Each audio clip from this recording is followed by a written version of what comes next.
آج معاشرے میں دیکھیں کہ جس دن سے یہ اخلاق ہماری زندگیوں سے نکلے ہیں اس دن سے مشکلات نے ہمیں آ لیا ہے، دکھوں نے ہمیں گھیر لیا ہے، پریشانیوں نے ہمارا گھر تاک لیا ہے،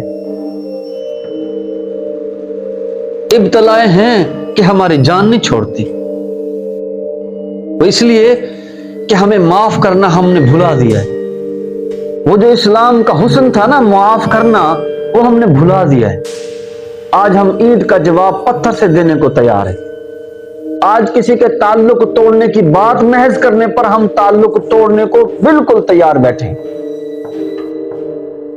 تو یہ وہ برائیاں اور بیماریاں ہیں، بدخلقیاں ہیں، جس کی وجہ سے حسن اخلاق فوت ہو گیا، معاشرے کے اندر توڑ آ گیا ہے، بگاڑ آ گیا ہے، ایک دوسرے کے ساتھ مروت اور رکھ رکھاؤ ختم ہو گیا ہے۔